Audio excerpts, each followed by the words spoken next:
Assalamualaikum warahmatullahi wabarakatuh. Balik lagi dengan saya Dr. Fahri dari channel YouTube One Way UKM PPD.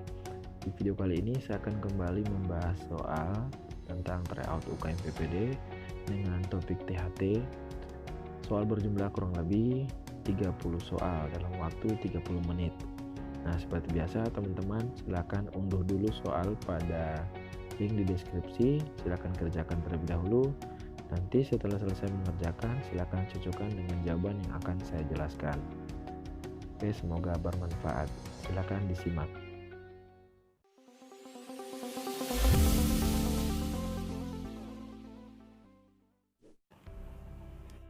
Nah, kita masuk ke soal yang pertama. Apa pemeriksaan sederhana yang disarankan sebelum menegakkan diagnosa? Pasien perempuan 30 tahun datang ke UGD dengan keluhan tidak bisa bernafas apabila tidur miring ke kanan. Pasien dikatakan memiliki riwayat bersin di pagi hari. Pada pemeriksaan rinoskopi, meatus medius terdapat benjolan berwarna putih keabuan, bertangkai, mudah digerakkan, dan tidak nyeri. Opsinya A. Tampon adrenalin, B. Uji falsafa, C. Tes infeksi asam asetat, D. Manuver Toynbee, atau E. Refleks labella. Nah, kita lihat dari poin anamnesis dan pemeriksaan fisik, ini mengarahkan kita ke sebuah penyakit yang dikenal dengan polipnasi. Nah, karena terlihat ada massa putih keabuan, bertangkai, mudah digerakkan, dan tidak nyeri. Nah, kadang polipnasi ini didiagnosa banding dengan rinitis hipertrofi. Nah, pemeriksaan awal yang dilakukan untuk membandingkan kedua penyakit ini adalah uji tampon adrenal. Nah, makanya jawabannya adalah A. Nah, uji tampon adrenal ini untuk melihat reaksi setelah pemberian adrenal. Jika tonjolan yang bertangkai ini mengalami penurunan, maka inilah sebuah kondisi rinitis hipertrofi. Tapi pada polipnasi, penonjolan yang bertangkai ini tidak akan mengalami perubahan. Oke, kita lanjut ke nomor selanjutnya. Apa kemungkinan obat yang menjadi penyebab keluhan pasien? Seorang laki-laki 35 tahun datang dengan keluhan penurunan pendengaran sejak 2 minggu yang lalu. Dirasakan semakin lama semakin memberat. Pasien mengeluh ada telinga berdenging disertai pusing yang berputar. Pasien riwayat konsumsi berbagai macam obat karena sempat mengalami demam. Pada pemeriksaan garpu penala ditemukan rini kanan dan kiri positif, WB rendah ada lateralisasi, dan swabah kanan dan kiri memendek. Nah, apa yang menjadi pusat yang harus kita perhatikan di sini adalah obat yang digunakan karena sempat mengalami demam. Nah, dari keluhan, pasien mengalami penurunan pendengaran. Hasil pemeriksaannya dapatkan rini kanan dan kiri positif. Ini menandakan adalah tuli sensori neural. Kemudian pasien mengalami tinnitus dan vertigo. Maka ini adalah sebuah kondisi Meniere. Nah, obat yang dapat menyebabkan ini adalah obat-obat yang anti malaria. Nah, kita lihat di soal opsinya A. Quina, B. Penicillin, C. Fluoroquinolone, D. Cephalosporin, atau E. Chloramphenicol. Nah, maka jawabannya adalah A. Quina, karena quina ini dapat menyebabkan gangguan pendengaran terkhusus pada sensori neural hearing loss. Kemudian kita lanjut ke soal nomor 3. Kemungkinan diagnosis pasien ini. 40 tahun mengeluh ada benjolan dan terasa nyeri di belakang telinga. Pasien pernah diperiksa dikatakan radang telinga tegah namun tidak rutin kontrol. Pada PEMVIS, TD normal, heart rate normal, RR juga normal. Yang meningkat adalah suhu. Ditemukan ada benjolan di musculus sternocleidomastoideus dengan fluktuasi di belakang telinga, nyeri tekan, dan hiperemis. Nah, jika melihat dari poin anamnesis dan pemeriksaan fisik, pasien memiliki riwayat OMSK terlebih dahulu. Nah, saat ini pasien datang dengan adanya benjolan di bagian belakang telinga. Nah, ini adalah ciri khas dari komplikasi OMSK yang ekstratemporal. Nah, kita lihat optionnya A. Abses Quincke, B. Abses Ludwig, C. Scapuloderma, D. Abses Bezold, atau E. Abses retrofaring. Nah, melihat dari beberapa optionnya, yang paling mungkin adalah abses Bezold. Nah, di soal dibilang dikatakan bahwa benjolan terletak di musculus sternocleidomastoideus, maka ini adalah ciri dari abses Bezold. Abses Quincke adalah kondisi abses peritonsil, nah sehingga ada keluhan pada tonsil. Abses Ludwig ini berada di bagian submandibula. Scapuloderma ini adalah kondisi TB pada kulit. Nah, abses retrofaring juga terjadi di retrofaring, sehingga jawaban yang paling benar adalah abses Bezold. Nah, kemudian kita masuk ke soal nomor 4. Derajat kelainan pendengaran pasien tersebut termasuk, nah, laki-laki 55 tahun mengeluh adanya penurunan pendengaran yang dirasakan sudah lama. Pemeriksaan audiometri didapatkan ambang pendengaran sebesar 95 desibel.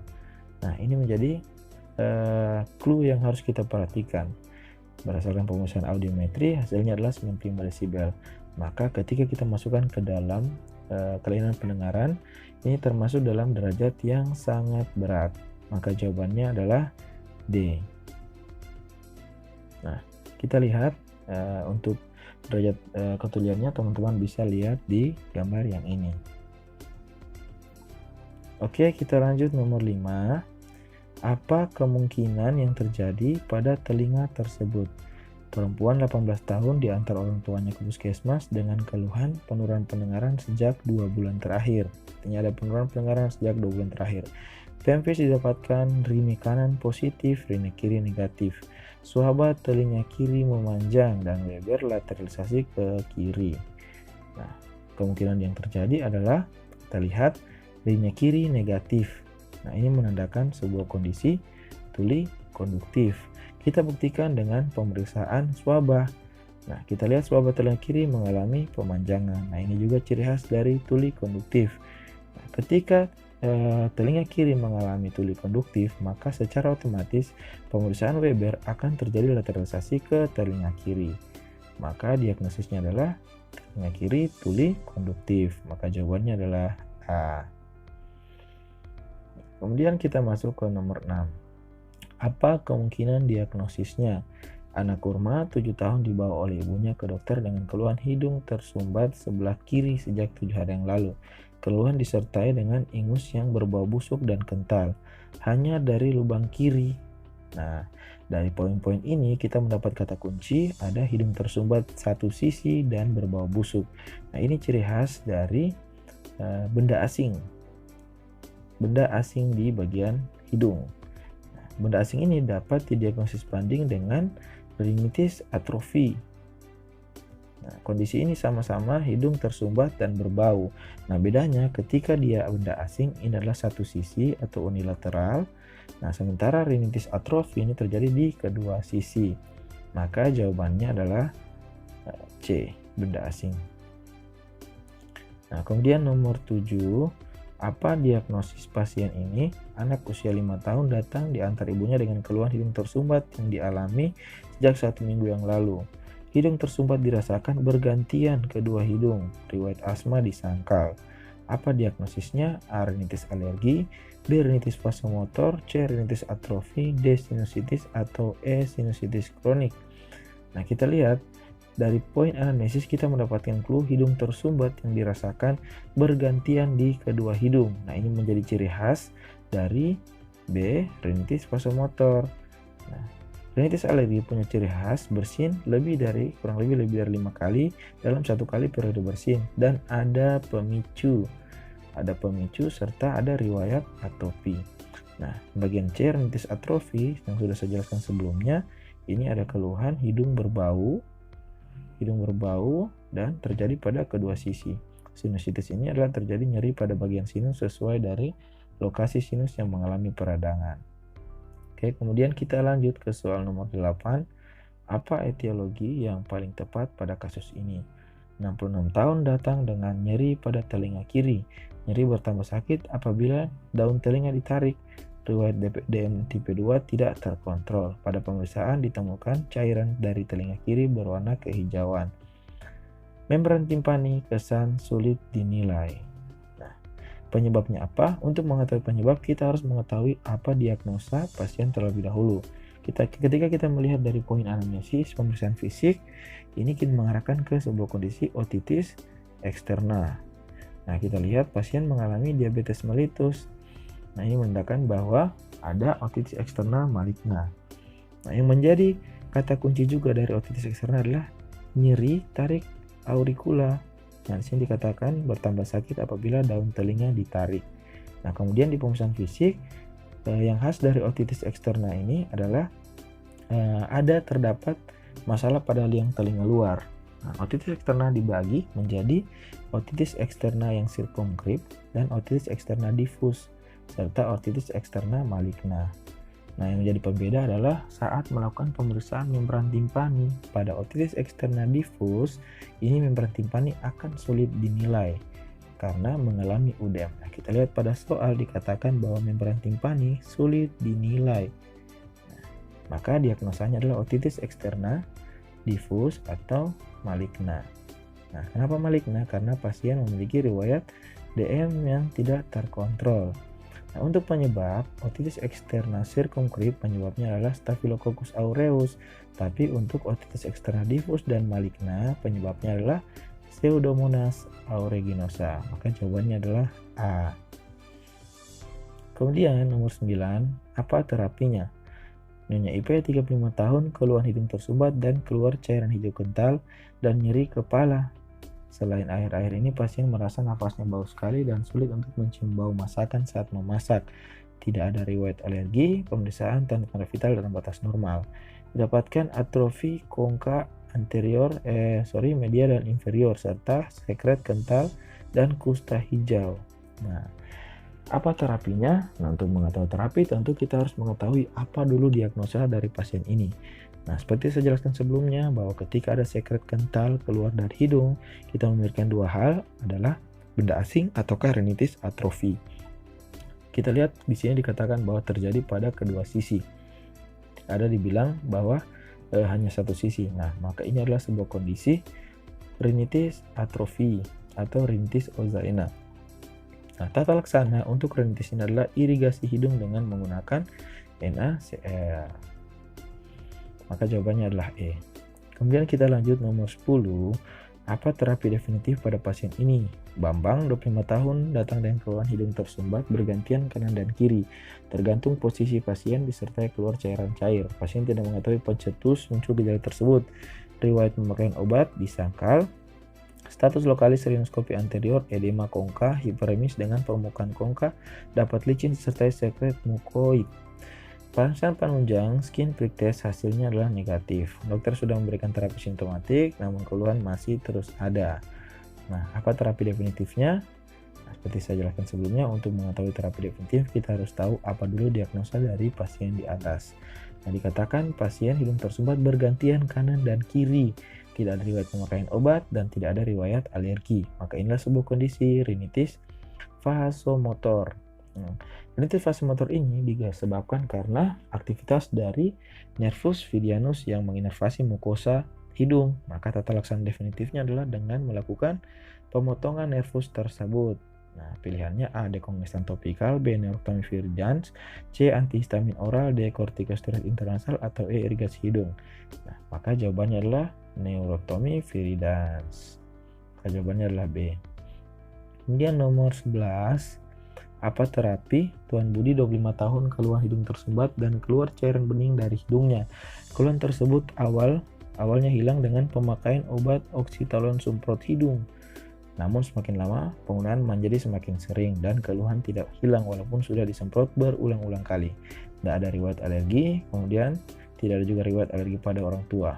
Pemeriksaan tanda vital dalam batas normal, status lokalis rinoskopi anterior, didapatkan edema kongka disertai sekret seros. Nah, apa terapinya? Kita harus tahu dulu apa diagnosa. Di sini dikatakan pasien sering menggunakan obat semprot hidung dan sekarang tidak mampan lagi dengan penggunaan obat semprot tersebut. Pemeriksaan rinoskopi didapatkan ada edema kongka disertai sekret seros. Nah, ini ciri khas dari rinitis hipertrofi. Nah, apa terapi dari rinitis hipertrofi adalah dengan cara menghentikan kortikosteroid atau dekongestan yang digunakan oleh pasien dan diberikan kortikosteroid oral. Maka jawaban yang dipilih adalah D. Nah, kemudian kita lanjut nomor selanjutnya. Apa terapi awal? Anak Budi 5 tahun datang dengan keluhan mimisan sejak 30 menit yang lalu. Riwayat hidung pilek dan tersumbat sudah 3 hari. Pasien pada TTV dalam batas normal. Rinoskopi anterior dapatkan darah mengisi kafum nasi mengalir ke vestibulum nasi. Sumber perdarahan tidak dilihat atau tidak tampak.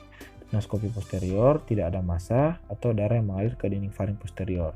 Terapi awalnya apa? ini adalah sebuah kondisi epistaksis. Nah, karena berada di bagian depan, maka ini adalah epistaksis anterior. Tata laksananya awal adalah menekan hidung dengan jari kurang lebih selama 10-15 menit.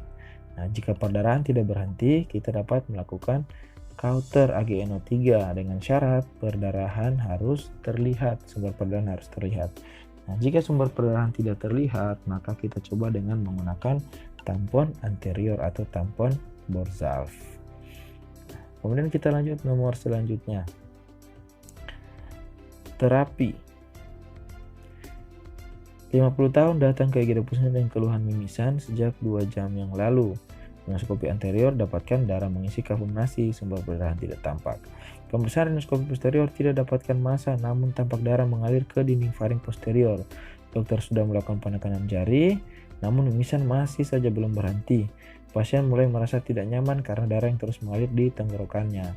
Nah, kondisi ini berbeda dengan soal sebelumnya. Ini adalah sebuah kondisi epistaksis posterior karena darah mengalir ke kafum, mengaring ke bagian dinding faring posterior yang ini, maka diagnosanya adalah epistaksis posterior. Nah, untuk tata laksana epistaksis posterior kita harus menggunakan tampon posterior atau yang dikenal dengan tampon Belloc. Maka jawabannya adalah E. Nah, selanjutnya diagnosa adalah Tuan Bowo 25 tahun datang dengan keluhan hidung tersumbat dan nyeri kepala terutama saat sujud ketika sholat. Selain itu, pasien sering mengeluh lendir mengalir di tenggorokannya terutama saat pagi hari. Keluhan sudah dialami selama 3 bulan. Pemeriksaan tanda vital normal, rinoskopi anterior ditemukan septum deviasi ke kanan, kongka edema, kafum nasi terisi sekret mukoprolen dan nyeri ketok pada area frontal. Nah, inilah sebuah kondisi rhinosinusitis. Namun karena dia sudah berlangsung kurang lebih 3 bulan, maka diagnosanya adalah rhinosinusitis kronik. Jawabannya adalah B. Nomor 15. Pemeriksaan penunjang awal untuk menegakkan diagnosa adalah Tuan Bowo 25 tahun datang dengan keluhan hidung tersumbat dan nyeri kepala, terutama saat sujud ketika sholat. Selain itu, pasien sering mengeluh lendir mengalir di tenggorokannya terutama saat pagi hari. Keluhan sudah dialami selama 3 bulan. Rinoskopi anterior dapatkan septum deviasi ke kanan, kongka edem, kafum nasi terisi sekret mukoprolen dan nyeri kotok pada area maksilar kanan. Nah, soal ini sama dengan soal nomor 14, namun yang ditanya adalah pemeriksaan penunjang awal. Nah, pemeriksaan penunjang awal ketika pasien mengalami sinusitis, ada 3 yang bisa kita lakukan dari pemeriksaan awal tergantung lokasi sinus yang mengalami peradangan. Nah, di soal dikatakan nyeri kotok pada area maksilar. Nah, kita harus melihat sinus maksilaris, maka kita bisa menggunakan foto Waters.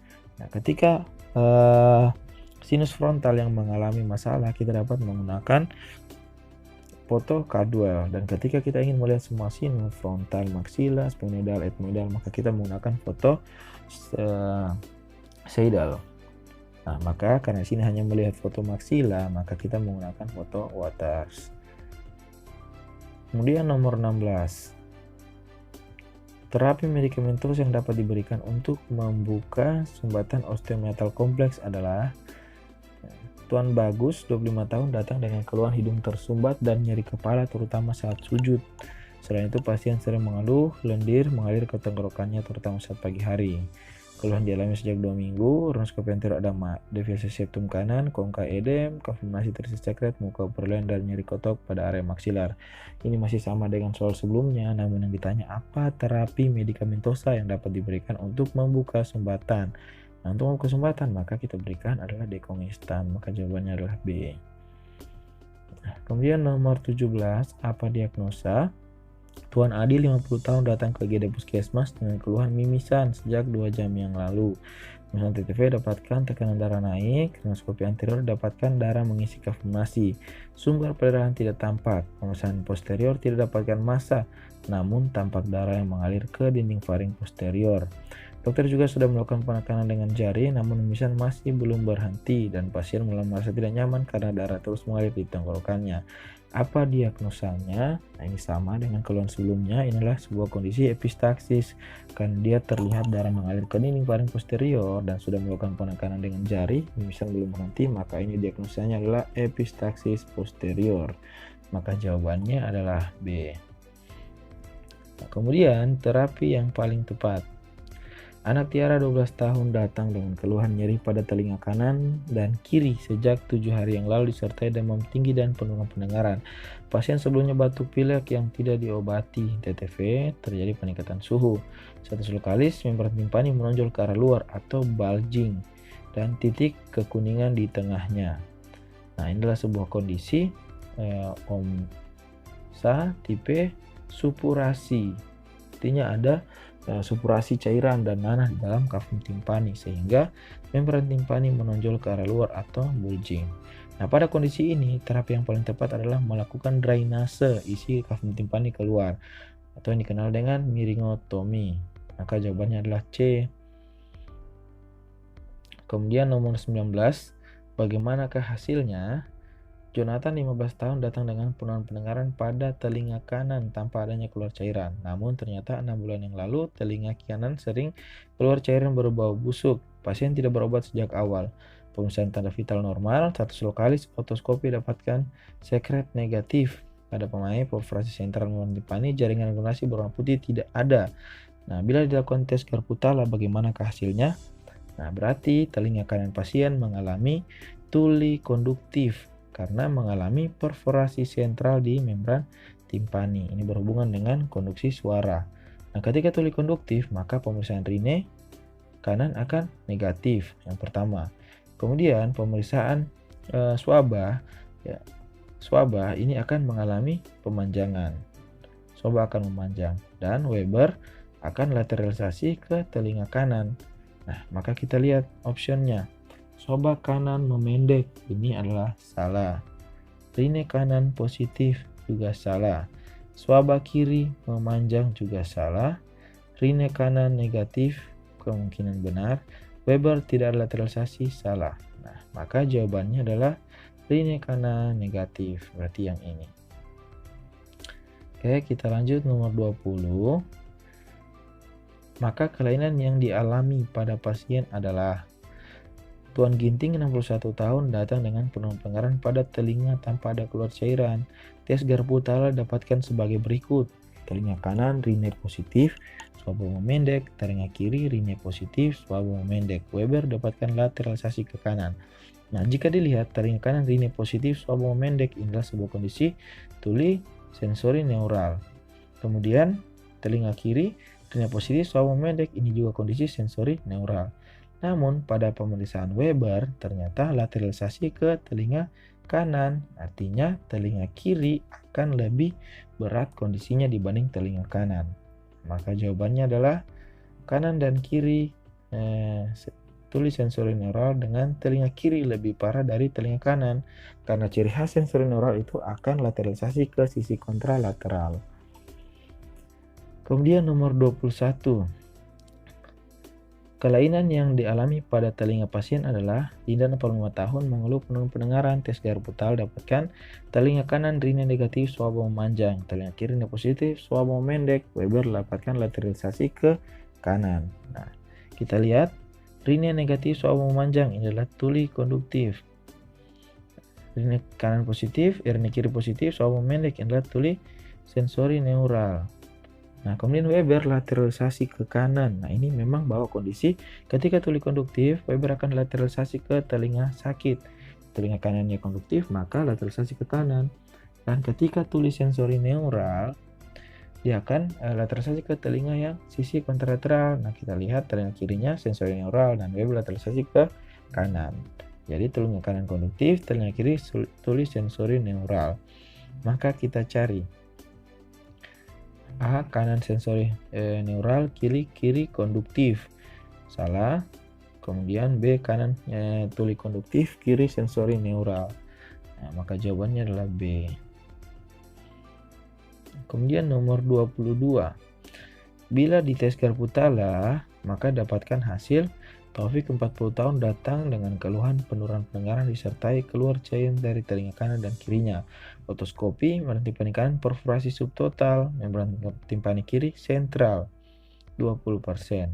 Nah, bila dilakukan Garputala, maka hasilnya seperti apa? Nah, Kita lihat membran timpani kanan perforasi subtotal, yang kiri perforasi sentral. Artinya bagian kanan dan kiri sama-sama mengalami tuli konduktif. Nah, ketika mengalami perforasi subtotal dan sentral, maka yang keluhan yang mengalami lebih berat adalah yang mengalami perforasi subtotal, maka kanan akan lebih berat daripada kiri. Nah, sehingga lateralisasinya akan lebih mengarah ke telinga kanan. Kita lihat optionnya, rine kanan dan kiri positif. Ini salah karena ketika tuli konduktif, rine kanan dan kiri akan negatif. Weber tidak dapatkan lateralisasi. Ini juga salah karena bagian kanan lebih berat daripada kiri, maka akan terjadi lateralisasi ke telinga kanan. Kanan swaba memendek, kiri swaba memendek. Ini juga salah. Weber lateralisasi ke telinga kanan, maka yang benar adalah E. Oke, selanjutnya nomor 23. Apa diagnosa? 30 tahun datang dengan keluhan nyeri dan penuh pendengaran telinga kanannya. Riwayat demam, batuk, dan pilek sudah 2 minggu ini. Hasil pemeriksaan fisik dalam batas normal, telinga luar dalam batas normal. Pada otoskopi dapatkan seperti gambar. Nah, inilah sebuah kondisi adanya kantung berisi cairan di membran timpani yang dikenal dengan miringitis bullosa. Maka jawabannya adalah B. Hati-hati ketika teman-teman melihat gambar seperti ini, teman-teman bisa mengira adalah sebuah kondisi bulging pada membran timpani, sehingga akan memilih jawaban oma stadium suppurasi. Ya, jadi ini gambarnya adalah sebuah kondisi ada bula pada membran timpani, maka diagnosisnya adalah miringitis bullosa. Nah, lanjut soal nomor 24. Pada otoskopi dapatkan gambar sebagai berikut. Diagnosanya apa? Pasien datang dengan keluhan penurunan pendengaran pada telinga kanan. Riwayat sebelumnya demam disertai keluar cairan telinga selama 1 minggu. Nah, sudah 2 minggu ini tidak pernah keluar cairan lagi dari telinga. Hasil pemeriksaan dalam batas normal telinga luar dapatkan seperti berikut. Nah, ini adalah ciri khas membran timpani mengalami sklerotik berbentuk seperti tapal kuda, maka jawabannya adalah timpanosklerotik. Kemudian nomor 25, apa diagnosa? Pasien citra 10 tahun datang dengan keluhan nyeri di belakang telinga sejak 3 hari yang lalu. Sebelumnya keluar cairan dari telinga, demam hilang timbul dalam 3 bulan. Pemeriksaan fisik telinga tampak seperti pada gambar. Bagian belakang telinga tampak benjolan hiperemis, nyeri tekan, dan fluktuasi. Ini adalah kondisi komplikasi dari OMSK. Mengarah ke komplikasi ekstra temporal, yaitu abses Bezold. Jawabannya adalah A, abses Bezold. Nah, kemudian nomor 26, apa terapi definitif? Nyonya Siti 35 tahun datang dengan keluhan tenggorokan terasa nyeri dan sulit untuk menelan sudah 1 minggu ini. Selain itu, pasien kesulitan untuk membuka mulut dan jika bicara seperti orang yang sedang makan panas. Nah, ini kata kunci adalah hot potato voice. Pemeriksaan fisik, suhu naik, pemeriksaan tenggorokan, tonsil T1, T2, tampak palatum molem menonjol, hiperemis, dan fluktuasi. Uvula terdorong ke sisi kiri. Nah, apa terapinya? Kita harus tahu dulu apa diagnosanya. Dari anamnesis, pemeriksaan fisik, didapatkan ada nyeri tenggorokan dan sulit untuk menelan. Kemudian didapatkan tonsil T1, T2, dan uvula terdorong ke sisi kiri. Nah, ini ciri khas dari kondisi abses Quincke atau absis peritonsil. Terapi definitifnya adalah dilakukan pengangkatan tonsil atau tonsilektomi. Maka jawabannya adalah D. Kemudian nomor 27, apa diagnosis? Nyonya Raisa 28 tahun datang dengan keluhan susah untuk bernyanyi dengan nada tinggi secara halus dan suaranya menjadi serak. Sejak 1 minggu ini, pemeriksaan tanda vital dan batas normal. Laryngoscopy indirect dapatkan sebagai berikut. Nah, maka diagnosanya apa? Nah, kita lihat ini pada bagian anterior ada terdapat 2 penonjolan. Nah, ini ciri khas dari nodul plica vocalis berada di bagian anterior dan kemudian dia simetris bilateral. Ketika dia hanya terjadi satu sisi, unilateral disertai dengan penurunan berat badan, itu kita curigai adalah sebuah keganasan atau CA laring. Namun ini karena terjadi 2 sisi terus simetris, maka ini adalah nodul plica vocalis. Kemudian nomor 28, apa diagnosa? Tuan Bambang 35 tahun datang dengan gatal pada telinga kanan sejak 2 hari lalu. Selain itu, telinga terasa penuh dan pendengaran semakin menurun. Ada riwayat DM, pemeriksaan tanda vital dalam batas normal. Otoskopi dapatkan acousticus externus, edem, hiperemis, dan dapatkan debris hitam seperti micelia. Nah, apa diagnosisnya? Nah, di sini ciri khasnya di bagian telinga luar dapatkan debris warna hitam seperti micelia. Ini adalah ciri khas dari otomikosis. Nah, karena pasien juga mengalami imunokompromis karena mengalami DM. Nah, maka diagnosisnya adalah D-otomikosis. Nomor 29, tata laksana adalah Tuan Badrul 65 tahun datang dengan keluhan penurunan pendengaran sejak 1 bulan yang lalu. Nyeri telinga di sangkal, keluar cairan dari telinga juga di sangkal. Pemeriksaan otoskopi didapatkan serumen yang menutup mae. Dokter puskesmas hendak melakukan ekstraksi serumen, namun serumen terlalu keras. Maka untuk tata laksananya adalah kita lunakkan terlebih dahulu serumennya dengan menggunakan karbogliserin.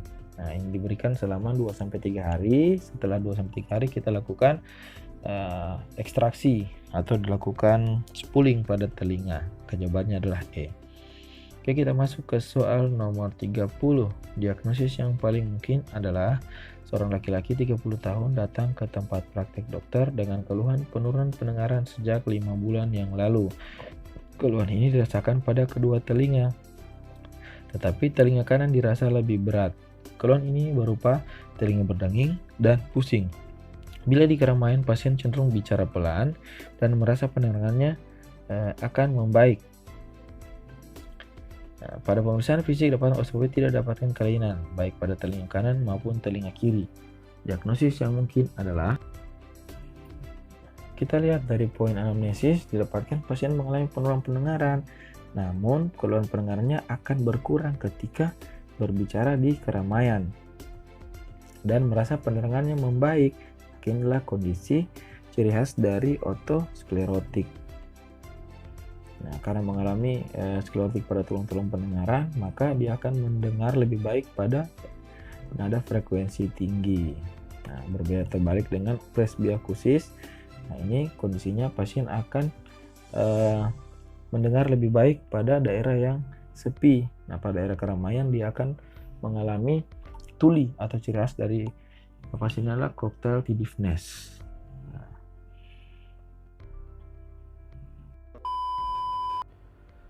Nah, itulah tadi pembahasan soal tryout THT. Semoga bermanfaat buat teman-teman semua. Salam sejawat, one way, one shoot. Assalamualaikum warahmatullahi wabarakatuh.